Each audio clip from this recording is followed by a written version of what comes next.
The alarm screamed through the corridors of Theta 7 mining station at 0400 hours.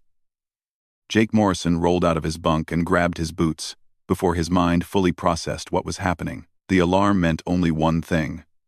They were here. He ran down the metal hallway toward the command center. Other miners stumbled from their quarters, faces pale with fear. Everyone knew what the Krydesh Empire did to human colonies. They had heard the stories from the 36 worlds that fell before this one. Lisa Chen stood in the command center, staring at the display screens. Her hands gripped the edge of the console hard enough that her knuckles turned white. She looked at Jake when he entered. 18 ships, she said. Her voice stayed level. But Jake heard the tremor underneath. They dropped out of jump space 5 minutes ago. They will reach us in 20 minutes. Jake moved beside her and studied the screens. The Krydesh vessels were massive, each one carrying enough firepower to crack open an asteroid. Theta 7 had 2 defense turrets and maybe 40 people who knew how to fire a weapon. Most of the station population were miners and engineers. They dug valuable minerals from the asteroid's core. They were not soldiers. Evacuate, Jake said. Get everyone to the transport ships. Lisa shook her head. We have 4 transports. They hold maybe 200 people total. We have 800 miners on this station. She pulled up another screen. The Krydesh will shoot down anything that tries to leave. They always do. They want prisoners for their labor camps. Jake felt the old training kick in. He served 6 years in the Colonial Marines before he took the mining job. He wanted a quiet life after the war with the Vorath. That war taught him that nothing in space stayed quiet for long. Then we make them pay for every corridor, he said. Lisa looked at him. Jake, we cannot win this. No, Jake agreed. But we can make them remember us. The next 15 minutes passed in a blur. Jake organized the miners who had military experience. He found 19 people who could handle weapons. He sent them to key positions throughout the station. The mining explosives went to the tunnel systems below. If the Krydesh wanted Theta 7, they would have to dig through rubble for it. The Krydesh ships surrounded the station. Their commander's voice boomed through the communication system. The translation program made his words sound mechanical and cold. Humans of Theta 7, you will surrender immediately. You will be transferred to labor facilities. Resistance will result in immediate execution. You have 5 minutes to comply. Jake keyed his radio. Everyone hold position. Make every shot count. Lisa grabbed his arm. Jake, this is suicide. He looked at her. They had worked together for 3 years. She pulled him out of a collapsed tunnel once. He helped her through the grief when she lost her brother to a transport accident. They were friends in the way people became friends when living on a rock in deep space with limited company. Get to Transport 3, he said quietly. Take as many people as you can. When the fighting starts, they will focus on the battle. You might have a window to run. And you? I will buy you that window. The Krydesh did not wait the full 5 minutes. Their boarding craft punched through the station's docking ports. Armored soldiers poured into the corridors. They were tall, covered in dark scales, with 4 arms that held various weapons. They moved like predators who never met real resistance. The fighting started fast and brutal. Jake's people hit them from defensive positions. The Krydesh fell back, surprised. They were not used to humans who fought back hard. Most colonies surrendered after the first show of force. The stories of Krydesh cruelty usually broke human resistance before the first shot, but Jake's people held. They used the narrow corridors to their advantage. They dropped bulkheads to channel the enemy. They set traps, using mining equipment. A dozen Krydesh fell in the first assault. Then the second wave came. More soldiers. Better armed. They pushed through the station meter by meter. Jake's people fell back toward the mining tunnels. The evacuation transports launched during the chaos. Jake watched the scanner and saw 3 of them break through the Krydesh perimeter. 1 got destroyed. 300 people escaped. It was something. The Krydesh commander came in with the 3rd wave. Vexnar stood 2 meters tall. His scales were darker than his soldiers. marked with scars from old battles. He carried a plasma rifle in his upper arms and a blade in his lower arms. He moved through the station like he owned it already. Jake saw him coming. He fell back to the deepest mining tunnel, where he planted the last of the explosives. His remaining people fled toward emergency escape pods. He was alone when Vexnar found him. "You are the one called Morrison," Vexnar said. The translator made his voice sound like grinding metal. "You killed 23 of my soldiers." "Should have been more," Jake said. He held a mining rifle, the last weapon with any charge left. Vexnar laughed. It was a harsh sound. "Your species pretends to be strong, but you break so easily. You run. You surrender. You beg." He moved closer. "You are prey animals playing at war." Jake triggered the explosives. The tunnel collapsed around them. Tons of rock fell from the ceiling. Jake dove behind a mining vehicle as the world came apart. Dust filled his lungs. Metal screamed. The artificial gravity failed and everything went weightless for a moment before emergency systems kicked back in. He tried to move. Pain shot through his chest. Something was broken inside. He tasted blood. Through the dust and debris, Vexnar appeared. The Krydesh commander was injured. One arm hung useless. Blood leaked from a gash across his face.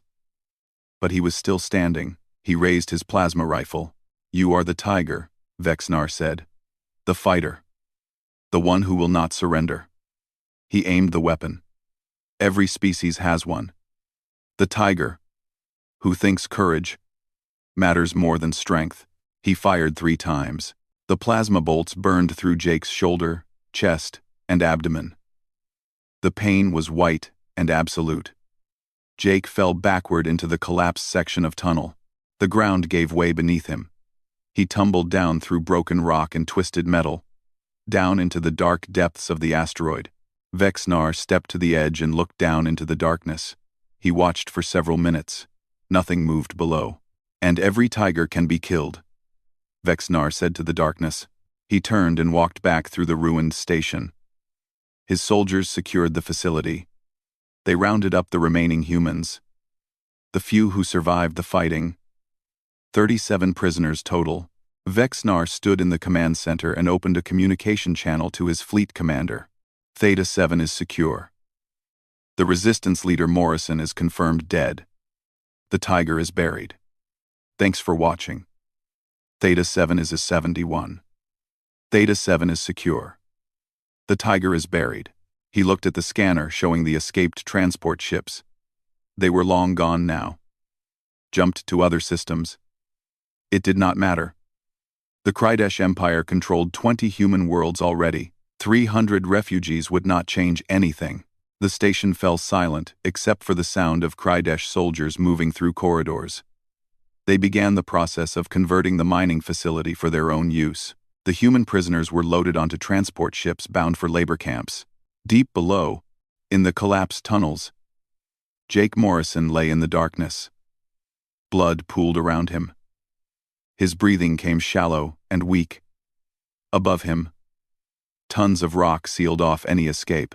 The emergency beacon on his suit blinked once, twice, then died as the power failed. The darkness was complete and absolute. The sun rose over Camp 7 like it did every morning, turning the red dust into copper fire. Lisa Chen stood in the work line with 200 other prisoners. Her hands were raw from yesterday's digging. The Krydesh guards walked along the line, counting heads and checking identification tags. 6 months had passed since Theta 7 fell. 6 months of digging in the mines under the burning sky of this occupied planet. 6 months of believing Jake Morrison was dead. The guard stopped in front of her. He was young for a Krydesh, maybe equivalent to a human in their 20s. His scales still showed bright green patterns that would fade with age. He checked her tag number against his datapad. "Prisoner 2847, he said. "You work Tunnel 9 today." Lisa nodded and moved forward with her group. Tunnel 9 was deep. The temperature there could cook a human if they stayed too long. But the minerals the Krydesh wanted were there, so humans dug them out. 3 prisoners died in Tunnel 9 last week. The Krydesh brought in 3 more to replace them.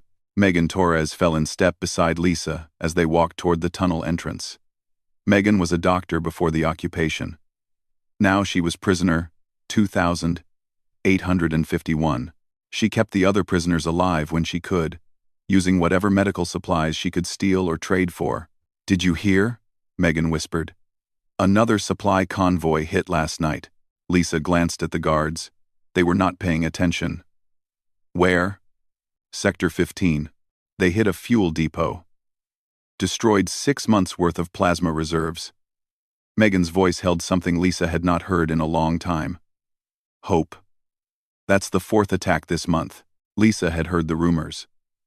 Someone was fighting back. Small attacks on Krydesh supply lines. Quick raids that came from nowhere and disappeared just as fast. The Krydesh called the attackers terrorists. The human prisoners called them heroes, probably raiders from the outer colonies, Lisa said. She did not want to hope. Hope hurt too much when it died. They worked in the tunnel for 6 hours. The heat was terrible. 2 prisoners collapsed, and the guards dragged them out. Lisa did not know if they would survive. She focused on the rock in front of her, the mining laser in her hands, the next breath and the next. When the shift ended, the guards marched them back to the camp. The barracks were metal buildings that baked in the day and froze at night. Lisa collapsed on her bunk and closed her eyes. The explosion woke her 3 hours later. The sound was massive, like thunder directly overhead. Lisa rolled off her bunk as the building shook. Other prisoners shouted in confusion and fear. More explosions followed. The power went out. Emergency lights clicked on, bathing everything in red. "Everyone stay down," someone yelled. But Lisa was already moving toward the door. She looked outside and saw chaos. The guard towers were burning. A Krydesh transport ship lay on its side, flames pouring from the engines. Figures in dark combat suits moved through the camp, fighting the guards. A raid. Someone was attacking the camp. Lisa watched as the attackers moved with military precision. They knew exactly where to hit, and when. The Krydesh guards fell back, trying to regroup. More prisoners emerged from the barracks, watching the battle with stunned faces. One of the attackers ran toward Lisa's building. He carried a plasma rifle and wore armor that looked cobbled together from a dozen different sources. He stopped at the barracks entrance. "Anyone who wants to leave, move now," he shouted. His voice was filtered through a helmet. "We have transport ships landing in 3 minutes. After that, we are gone." The prisoners hesitated. It could be a trap. The Krydesh were cruel enough to test them like this. Lisa made the choice. She ran toward the attacker. "How many can you take?" "As many as can fit," he said. He turned to the other prisoners. "But you need to move right now." That broke the spell. Prisoners poured from the barracks, running toward the landing zone. The Krydesh guards tried to stop them, but the raiders provided covering fire. Lisa ran with the crowd. Megan was beside her. They reached the landing zone where 3 small transport ships waited, engines hot. "Get on board," someone shouted. "Fill every seat." Lisa climbed into the first ship. She helped pull other prisoners aboard. The ship was designed for 40 people. They crammed in 70. The pilot did not complain. She just closed the hatch and fired the engines. The ship lifted off as plasma fire streaked past. Lisa was thrown against the wall as the pilot took evasive action. The ship climbed hard and fast, breaking atmosphere in seconds. Around them, the other transports did the same. Lisa found a seat and strapped in. Her hands were shaking. She looked around at the other rescued prisoners. 30 people from Theta 7. The ones who survived 6 months in the camp. Their faces showed the same disbelief she felt. The ship leveled out. The pilot's voice came over the intercom. "Jump in 2 minutes. Everyone hold on." The door to the cockpit opened. A figure stepped through. He was tall, with broad shoulders and a limp in his left leg. His face was marked with scars, including a terrible burn along his jaw and neck. His left arm was wrapped in a brace, but his eyes were sharp and focused. Lisa stopped breathing. "Jake?" The word came out as barely a whisper. Jake Morrison looked at her. For a moment, his expression was unreadable. Then he smiled. It was tired and pained, but it was real. "Hey, Lisa," he said. The ship erupted in questions. Everyone wanted to know how, when, why. Jake raised his hand and they quieted down. "We do not have much time," he said. "We are jumping to a safe location. When we get there, you will have choices. You can stay with us and fight. You can request passage to independent colonies beyond Kredesh space. Or you can try to reach Earth, though that is risky now." "How are you alive?" Lisa asked. The question everyone wanted answered. Jake's smile faded. "I got lucky, and I got stubborn. I will explain later. Right now, I need to know who can fight and who needs medical attention." "Megan, you still a doctor?" Megan nodded, still staring at him like he was a ghost. "Good. We need you. We have wounded from the raid." He looked at the others. "Anyone with military training, engineering skills, or pilot experience, come talk to me. Everyone else, rest. You are safe now." The ship jumped to hyperspace. The sensation was disorienting for those not used to it. Several prisoners got sick. Megan moved through the ship, checking everyone for injuries. Lisa waited until Jake was alone. He stood at the back of the ship, staring at nothing. She approached slowly. "I saw you die," she said. "I saw the scanner feed. That tunnel collapsed with you in it. Vex-Nar said you were dead." Jake looked at her. "I was almost right. I should have died down there. Probably would have been easier." "What happened?" "The collapse dumped me into an old section of the mine. Deep. Below the new tunnels." His voice was flat, like he was reporting facts instead of his own near death. "I was hurt. Bad. Plasma burns, broken ribs, punctured lung. I could not move for 2 days. When I finally could move, I had to dig my way out." 2 days? "Jake, how did you survive 2 days?" "Emergency rations in my suit. Emergency medical kits sealed the worst wounds enough that I did not bleed out." He touched the scar on his jaw. "Took me 3 weeks to dig through enough rock to reach an equipment shaft, another week to climb out. By then, the Kredesh were gone. Station was empty except for automated systems." Lisa felt sick. "You dug yourself out. For 3 weeks. Alone. There was not much else to do." He said it like it was nothing. Like anyone could have done it. "Found out later that Vex-Nar took everyone to the camps. I spent a month recovering. Then I started tracking where they took you. And now you are raiding Kredesh camps. We are doing more than that. We have 200 fighters across 6 ships. We hit supply lines, free prisoners, steal weapons and ships when we can." His eyes hardened. "We make them pay for every world they took." The transport reached its destination 6 hours later. They dropped out of hyperspace near a small moon. Several ships waited there, hidden in the moon's shadow. Jake's resistance. As they docked, Lisa saw the truth.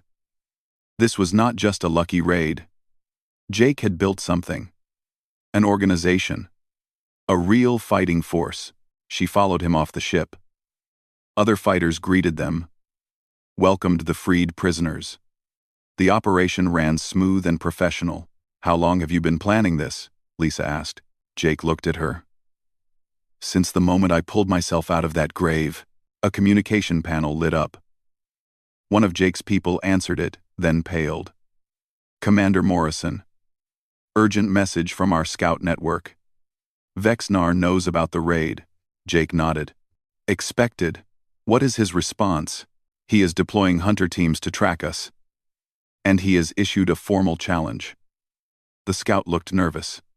"He says he will not stop until you are dead." "Really dead this time?"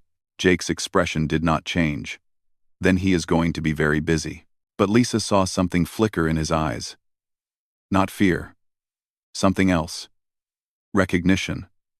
Like he and Vex-Nar were locked in something neither could escape now. The war had become personal, somewhere in Kredesh-controlled space. Vex-Nar stood in his command center and stared at the report. Morrison. Alive. The scanner images from the raid were clear. The human he killed 6 months ago was leading attacks across 3 systems. Vexnar felt something he rarely experienced. Doubt. He saw Morrison fall.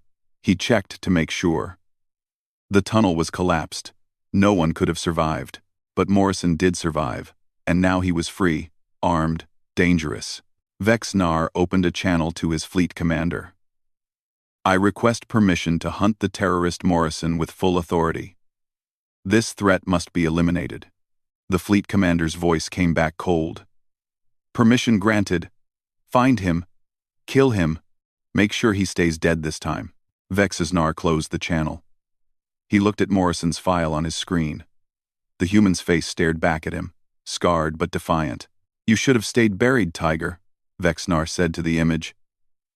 Now I will put you in a grave too deep to crawl from. 3 months passed. Jake's resistance grew from 200 fighters to nearly 500. They operated from hidden bases in asteroid fields and dead moons. They struck fast and disappeared before Krydesh reinforcements arrived. Amy Blackwood sat across from Jake in the planning room of their main base. She was their best pilot, pulled from a prison transport 2 months ago. Now she was his second in command. She studied the tactical display between them. This looks like a trap, she said. Jake nodded. It is definitely a trap, and we are going anyway. Yes, Amy sighed. She was used to this by now. Jake had a talent for walking into traps and walking back out alive, but that did not mean she had to like it. The intelligence report sat on the table. A Krydesh weapons depot on the planet Tyrell, lightly guarded, full of plasma rifles and ammunition. The location was perfect. The timing was convenient. The whole thing screamed trap. Vexnar thinks he knows how I think, Jake said. He zoomed in on the depot layout. He thinks I cannot resist a target like this. He is right. But he also thinks I will come in the obvious way. Which is?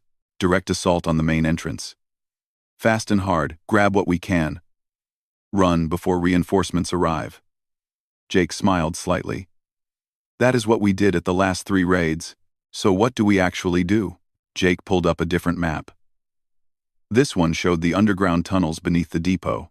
We go in through the maintenance tunnels, hit from below. But we also send a team to the main entrance as expected. Make them think they were right. When they spring the trap, we spring ours. Amy studied the plan. It was risky. It required perfect timing. If anything went wrong, they could lose half their forces. But it might work. Who leads the surface team? She asked. Kyle will do it. He is good enough to make it look real, without getting everyone killed. Kyle Washington was 19 years old. He joined the resistance after the Krydesh killed his family. He learned fast and followed orders. Jake trusted him to lead the diversion. They launched the operation 3 days later. Kyle took 20 fighters and 4 transport ships. They approached the depot exactly as Vexnar would expect. Loud, aggressive, confident. The Krydesh were waiting.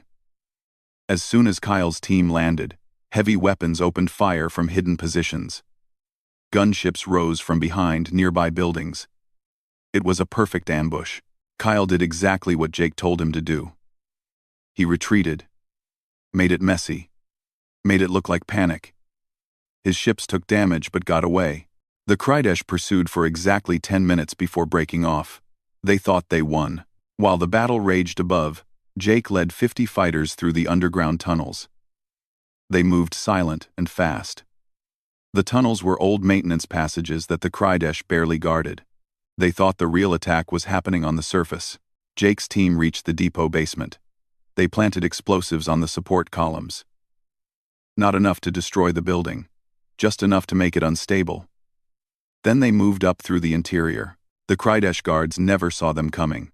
Jake's team hit them from inside their own base. They secured the weapons storage in 6 minutes. Started loading everything onto cargo haulers that came up through the tunnels. That was when Vexnar arrived. Jake saw him on the security monitors. The Krydesh commander came with a full company of elite soldiers. They surrounded the depot, sealed every exit. Vexnar walked through the main entrance like he owned the place. Morrison, Vexnar's voice boomed through the depot's intercom. I know you are here. I can feel it.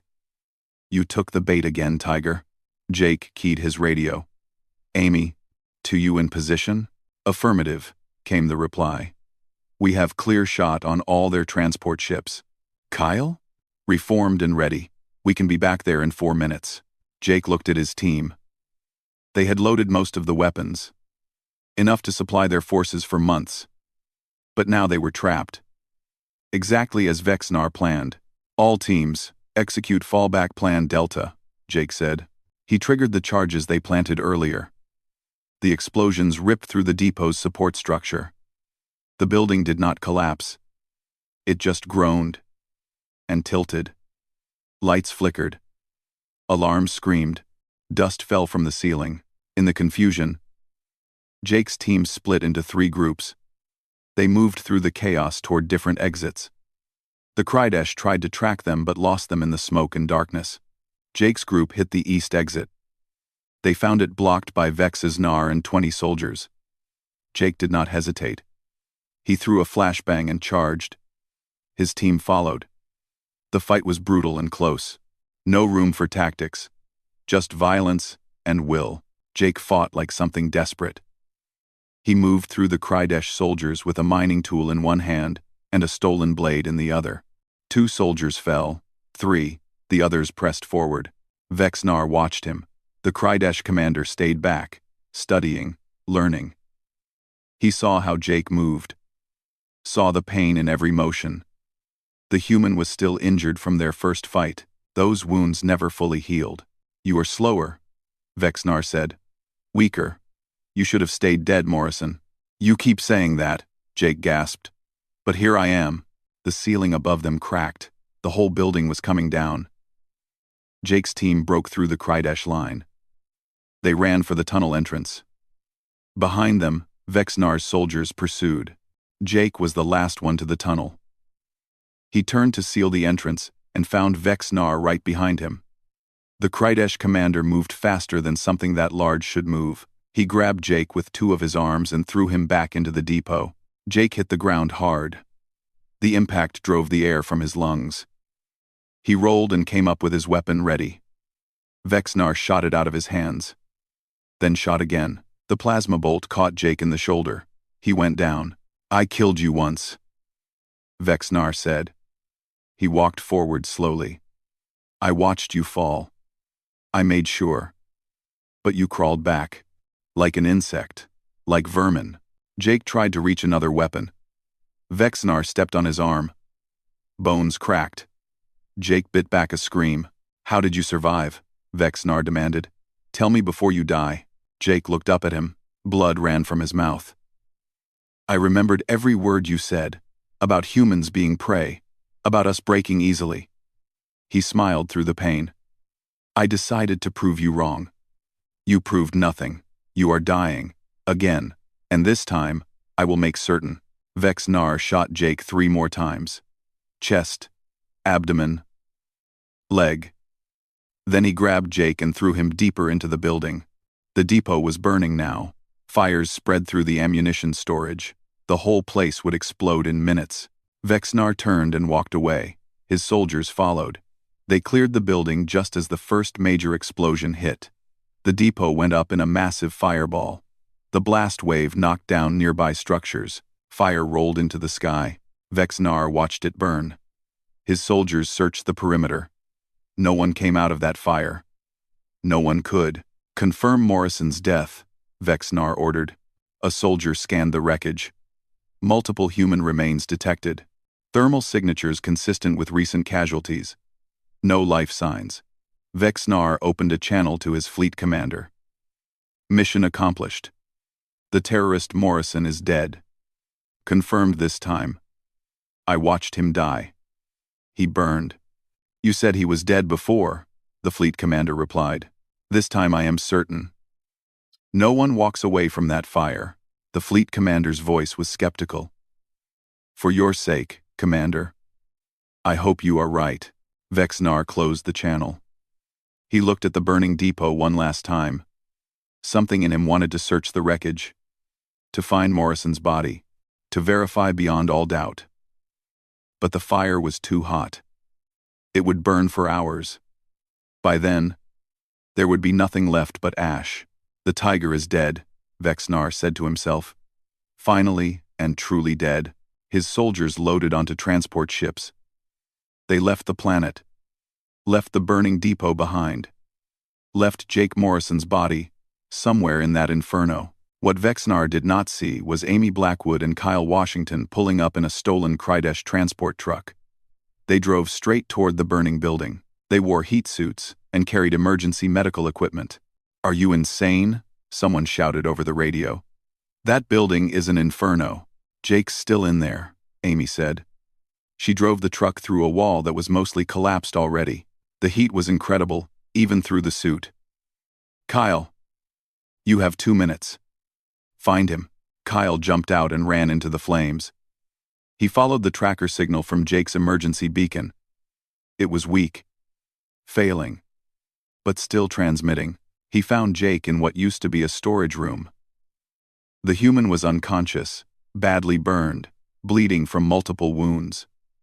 Kyle grabbed him and dragged him back to the truck. Amy had the medical kit ready. "Is he alive?" she asked. Kyle checked for a pulse. Found one. Weak, but there. Barely. "We need to move now." Kyle checked for a pulse. They drove out of the depot as another explosion ripped through the building. The whole structure came down behind them.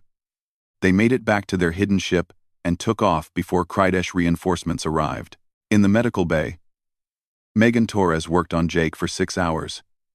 She pulled plasma fragments from his body. She treated the burns. She stabilized the bleeding. When she finally stepped back, exhausted, Amy grabbed her arm. "Will he live?" Megan looked at Jake's battered body. "I do not know. I really do not know. He should be dead 3 times over. But somehow he keeps breathing." Jake stayed unconscious for 4 days. When he finally woke, Amy was sitting beside the medical bed. She looked like she had not slept the entire time. "Hey," Jake said. His voice was rough, barely audible. Amy's eyes filled with tears. "You absolute idiot. Do you know what it took to pull you out of that fire?" "Sorry," Jake whispered. "Did we get the weapons?" Amy laughed. It was the sound of relief and exhaustion, and barely controlled fear. "Yes, we got the weapons. We got out clean. Kyle saved you. Drove right into the fire to get you. Good kid.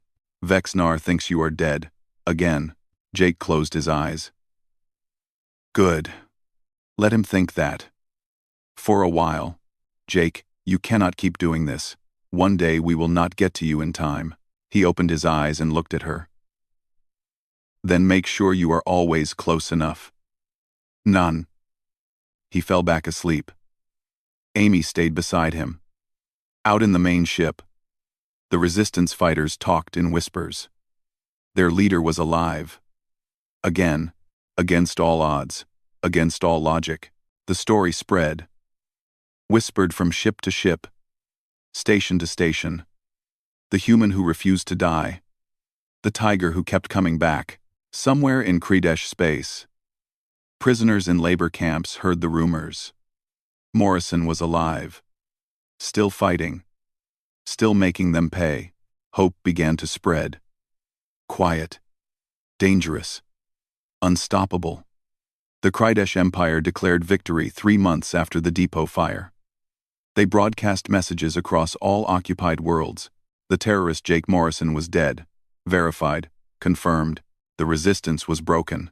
Any humans who continued to fight would face immediate execution. In the labor camps, guards walked with more confidence. They beat prisoners who worked too slowly. They cut rations for entire barracks. When someone whispered about rebellion, they made examples of anyone who mentioned Morrison's name. On Earth, the occupation government held celebrations. They showed images of the burned depot. They claimed Morrison died screaming. They wanted to break any hope his memory created, but the attacks did not stop. 3 days after the victory announcement, a Krydesh supply convoy vanished between jump points. All 12 ships. Gone without a trace. The Empire sent investigators. They found the ship stripped of weapons and supplies, crews left unconscious in escape pods. No casualties. Just humiliation. A week later, someone hacked the Krydesh military communication network. They broadcast a single message to every occupied world. The tiger still hunts. Freedom comes. The Empire blamed it on automated systems. Residual programs from Morrison's organization. They assured everyone the resistance was leaderless and dying. But doubt crept in. The attacks were too coordinated, too precise, too much like Morrison's previous operations. On the mining colony of Hades IV, a young Krydesh soldier named Danny Foster stood guard duty at the prison compound. He was new to occupation duty. He believed what his commanders told him. Humans were weak, defeated, broken. Then the raid happened. It came at dawn, fast, silent. Explosive charges took out the guard towers. Fighters in dark armor swarmed through the compound. Danny fired his weapon, but they were everywhere. Moving like ghosts, taking down guards with brutal efficiency. Danny found himself face to face with one of the raiders. The human was tall, scarred, moving with a limp. His left arm was in a brace. Burns marked his face and neck, but his eyes were sharp and cold. The human disarmed Danny without killing him, just took his weapon and moved on. Like Danny was not worth the ammunition. That hurt worse than a wound. Danny watched as the raiders freed over 2,000 prisoners. They moved them to waiting transport ships with practiced coordination. The whole operation took less than 20 minutes. Then they were gone. Danny reported what he saw to his commander. He described the lead raider. The scars. The injuries. The way he moved. His commander went pale. Morrison. You saw Jake Morrison. But Morrison is dead. We confirmed it. The commander looked at him with something like fear. Tell no one what you saw. Understand? No one. But the story spread anyway. Prisoners freed from Hades IV carried it to other colonies. They told anyone who would listen. Morrison was alive. They saw him. Touched him. He was real. Greg Palmer was human intelligence officer working with the resistance. He collected every report, every sighting, every rumor. He brought them to Amy Blackwood. Vexnar is hunting for Jake specifically now, Greg said. He has deployed hunter teams to every system where we operate. He is offering rewards for information. He is threatening entire colonies if they help us. Amy studied the reports. Jake is not going to like this. Jake needs to stay hidden. If Vexnar catches him again, I know. Amy cut him off. She knew exactly what would happen. Jake barely survived the last encounter. His body was held together by medical technology and willpower. Another fight with Vexnar might finally kill him, but Jake was not built for hiding. 2 weeks later, he led a raid on the Krydesh Command Center in occupied Detroit. The building was heavily fortified. It should have been impossible to assault. Jake's team hit it anyway. They came through the underground tunnels. The same tactics he used at the weapons depot. Fast. Precise. They fought through 3 levels of security. Freed hundreds of prisoners from the detention cells, destroyed the communication array, and dozens of Krydesh soldiers saw him. Really saw him. Fighting despite wounds that should have killed him. Moving through their defenses like he knew every trick they had. One soldier swore Morrison took 3 direct hits and kept coming. Another claimed to see him smile while surrounded by enemies. The stories grew. The Krydesh soldiers who survived started calling him something in their language. The human translator program turned it into Death Tiger. Nicole Sanders was a Krydesh communications officer. She was different from most of her kind. She questioned the invasion. Questioned the treatment of humans. When she heard about Morrison, she started collecting information about him. Not to hunt him. To understand him. What she learned disturbed her. Morrison should have died at Theta 7. The record showed he fell into collapsed tunnels with fatal injuries. He survived. He should have died at the weapons depot. Medical scans recovered from the site showed remains consistent with his genetic profile. He survived. He should have died a dozen times between then and now. He survived every time. Nicole made a decision. She copied classified files about Kridesh military operations. She found a way to contact the resistance. She sent the files to them with a message. Your tiger frightens us more than you know. We call him the one who will not stay buried.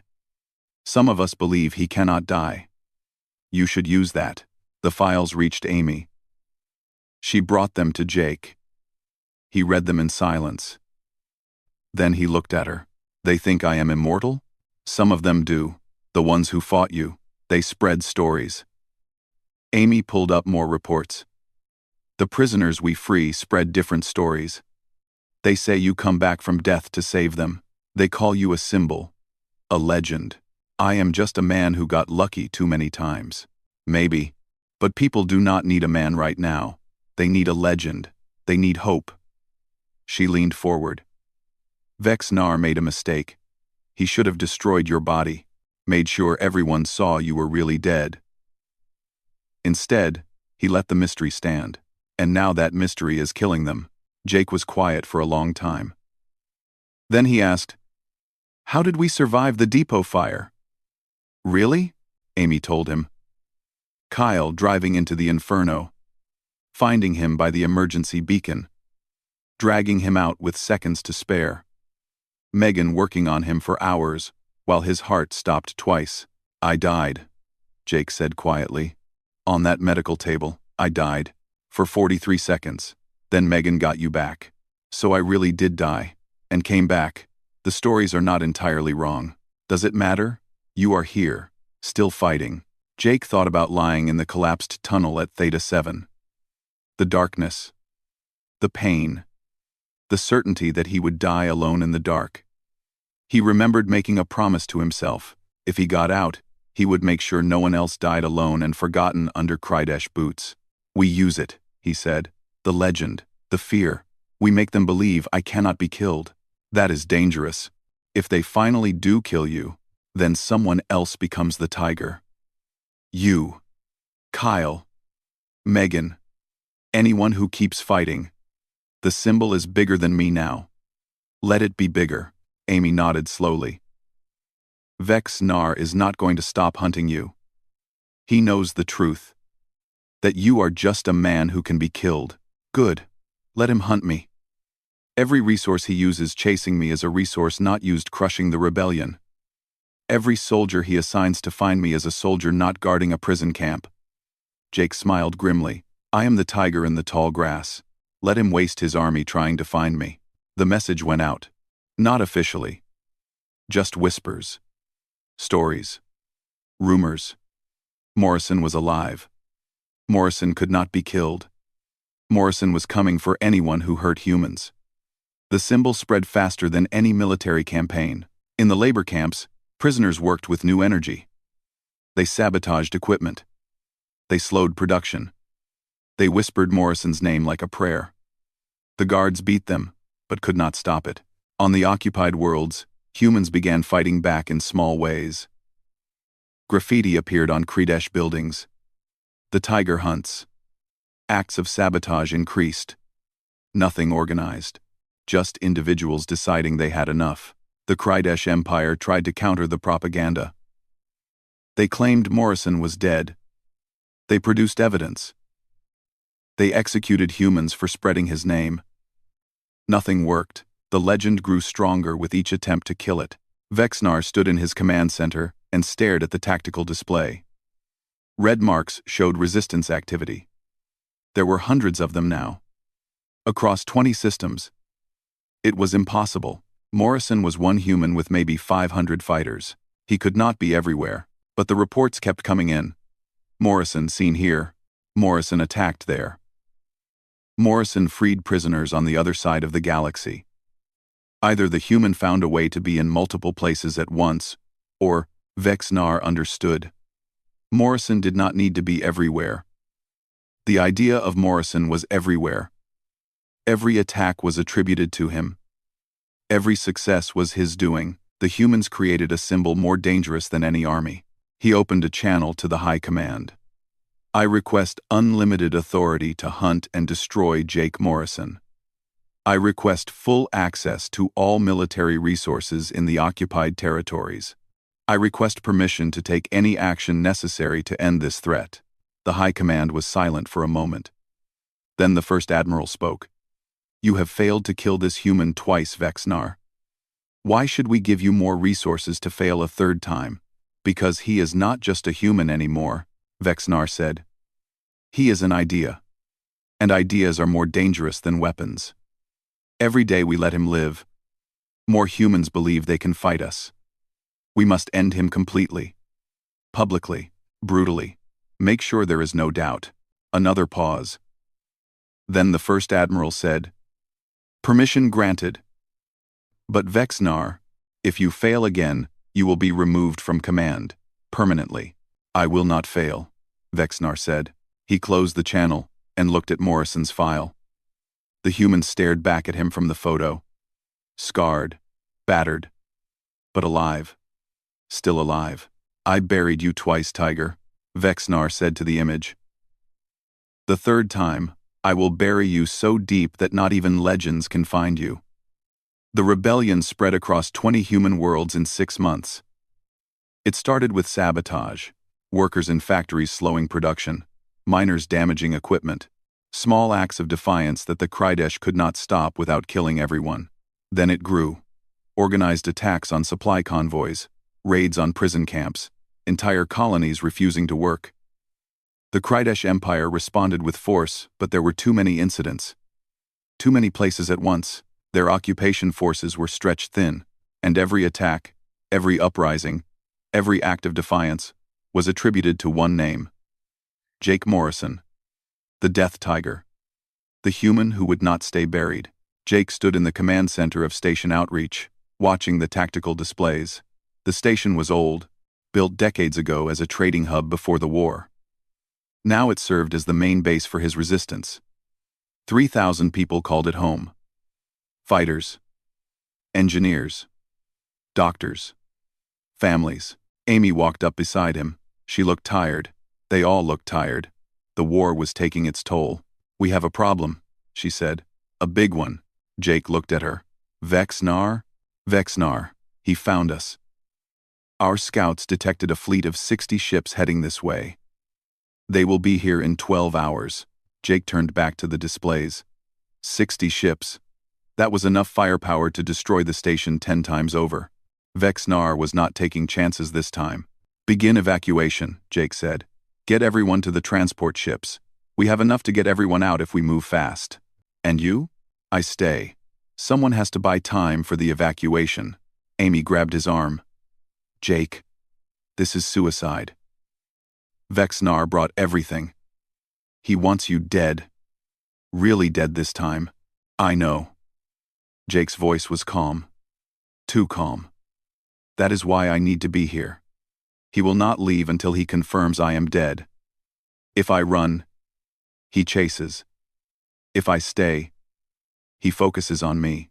Everyone else gets away. You cannot fight 60 ships. I do not need to fight them. I just need to slow them down. Kyle Washington entered the command center. He was 20 now.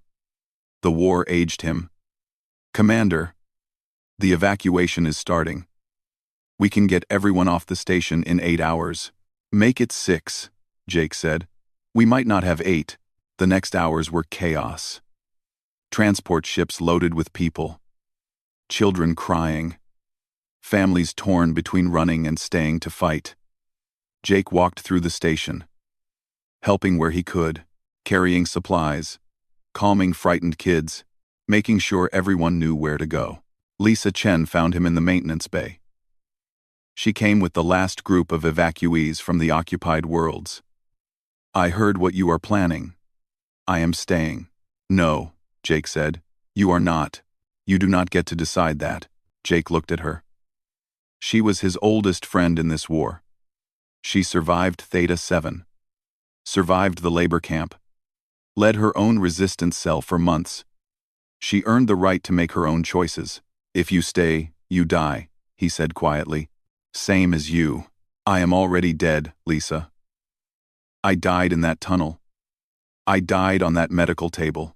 Everything since has been borrowed time. You still have a life to live.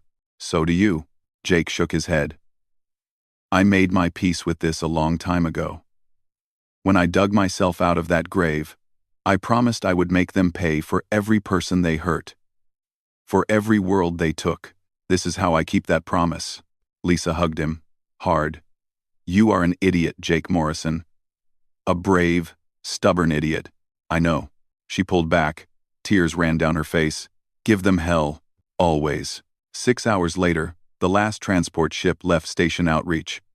Jake watched them go on the scanner. 3,000 people escaping to safe systems. They would continue the fight. Build new resistance cells. Keep the rebellion alive. He was not alone. 23 fighters stayed with him. Veterans who chose to stand. Amy refused to leave. Kyle stayed. Megan stayed. People who believed some things were worth dying for. The Krydesh fleet dropped out of hyperspace right on schedule. 60 ships surrounded the station. They could have just destroyed it from a distance. Vexnar wanted to be sure. He wanted to see Jake's body. The lead ship docked. Vexnar came aboard with 200 soldiers. They moved through the empty corridors, found the command center, found Jake waiting with his small team. Morrison, Vexnar said. He sounded almost tired. Finally, no more running, no more tricks. No more tricks. Jake agreed. He held a rifle. His team was armed but outnumbered 10-1. Just this. One last fight. Why? You cannot win. You know this. Why not run? Jake smiled. It was a sad smile. Because every time you bury me, someone else digs themselves out.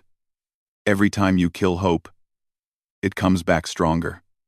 I learned that in a collapsed tunnel on Theta 7.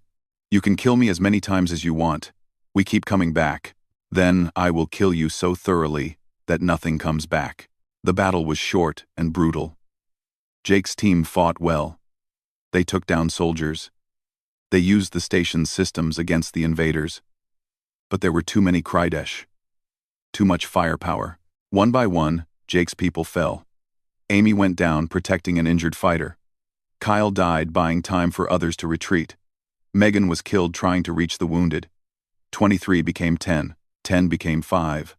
5 became just Jake. He fought to the command center. His weapon was empty. His armor was shattered. Blood ran from a dozen wounds. He could barely stand. But he was still standing. Vexnar walked into the command center alone. He left his soldiers outside. This was personal now. This needed to end between them. You are the most stubborn thing I ever fought, Vexnar said. Human, Krydesh, any species. You should have died 3 times. You keep surviving. Keep fighting. Why? Jake leaned against the console. He was exhausted. Dying.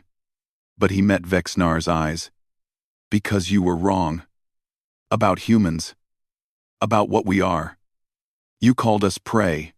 Said we break easily. You wanted to prove we were weak. You are weak. Look at you.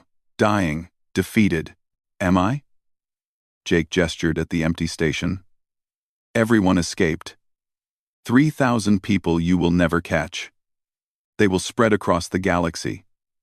Tell the story of how humans fought back, how we never surrendered. You wanted to break us. You created the opposite. You created a symbol. I created nothing. I only revealed what you already were. Foolish. Persistent. Unable to know when you are beaten. Jake laughed. It hurt. Everything hurt. That is the difference between us.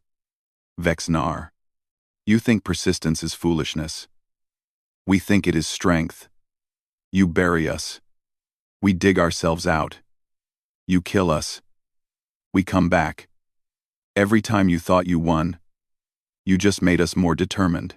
And now, I have you. Finally. Really. No escape this time. Now you have to live with what comes next. Because I am not the only tiger. I am just the first one you noticed. Jake's smile widened. How many more humans do you think learned from me? How many more will refuse to stay buried?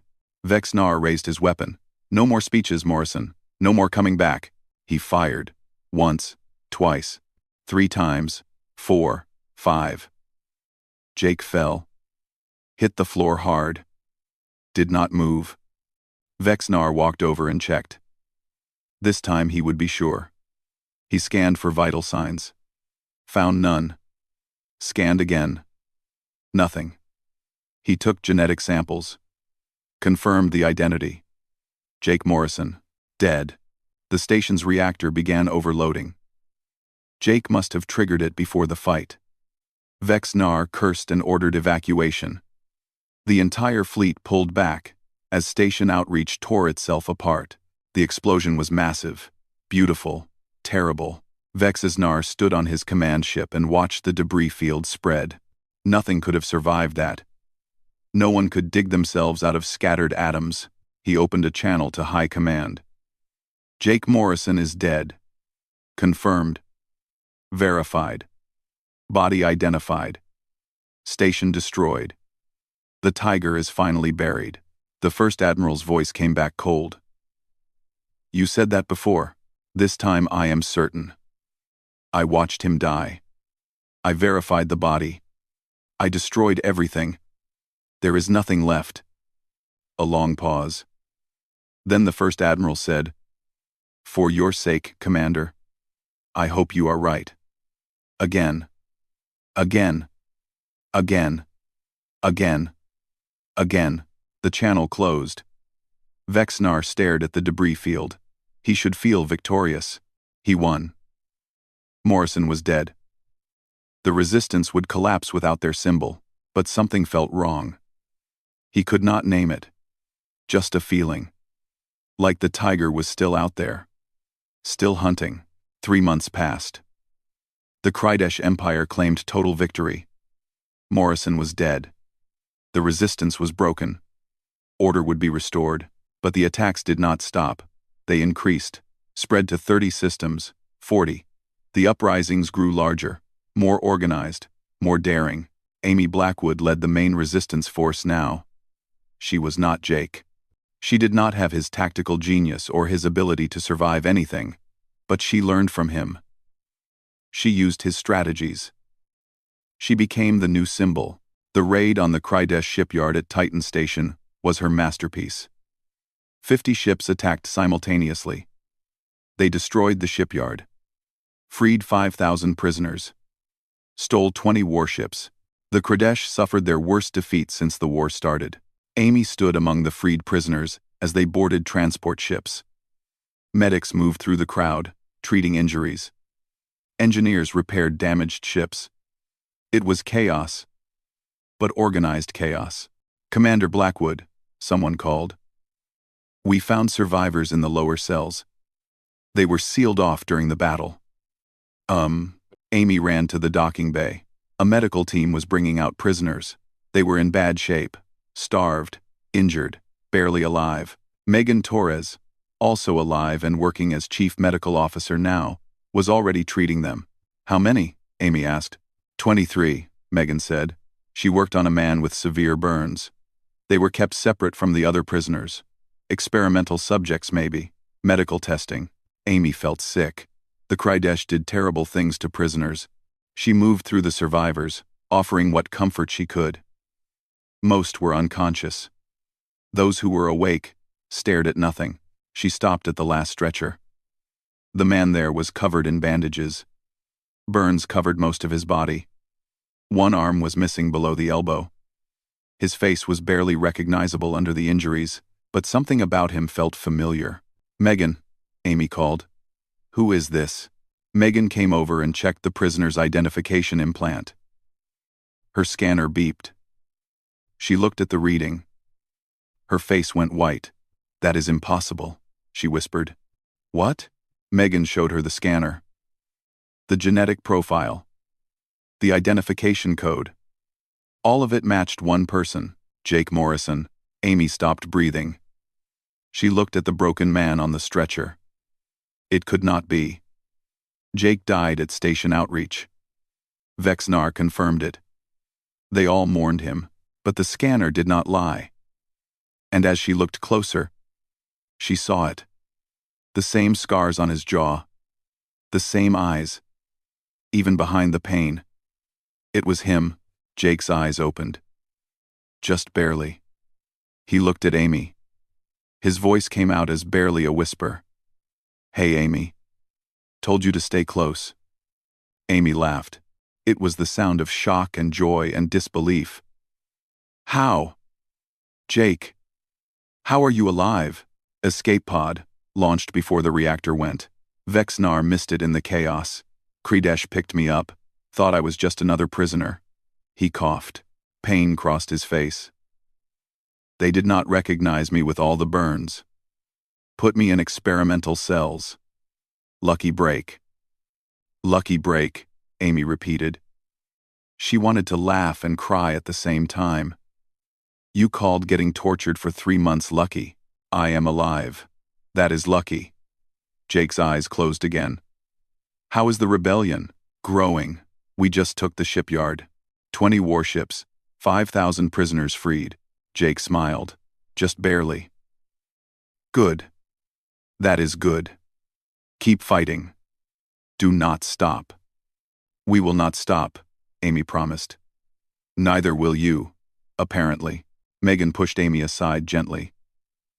"He needs medical treatment. Now. His injuries are severe.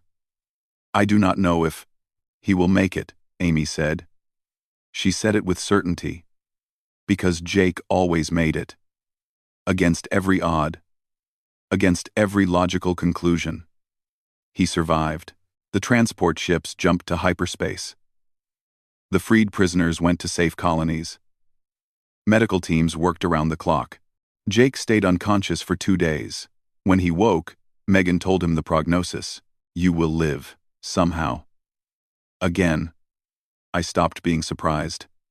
She looked at him seriously. "But Jake, you cannot keep doing this. Your body cannot take much more.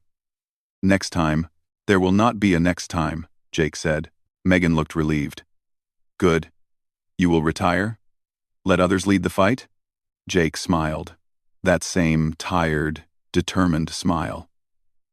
"No. I mean, next time I will be more careful. Cannot let Vexnar think he won. Bad for his education." Amy walked into the medical bay. She heard the last part. "You are planning to go after him again. Eventually. When I can walk without falling over." "How many lives does one tiger have?" Amy asked. It was half joke, half serious question. Jake thought about it. Thought about Theta 7. The tunnel collapse. The weapons depot fire. Station outreach. Every time he should have died. Every time he somehow survived. "One more than they think," he said finally. He looked at Amy. "Always one more than they think." Somewhere in Kridesh space, Vexnar received a report, an intelligence file, a rumor spreading through the occupied worlds. Morrison was alive. Again. Seen among freed prisoners from the Titan Station raid. Vexnar read the report twice. Then he threw his datapad across the room. It shattered against the wall. "Impossible," he said to the empty command center. "I killed him. I verified the body. I destroyed everything." But deep down, he knew. The tiger was not dead. Maybe the tiger could not be killed. Maybe every time he buried Morrison, the human would just dig himself out again, grinning through the pain, ready for another round. Vexnar looked at his reflection in the dark viewport. For the first time in his military career, he felt something he never expected to feel about a human. Fear. The death tiger was still hunting. And Vexnar was running out of graves deep enough to hold him.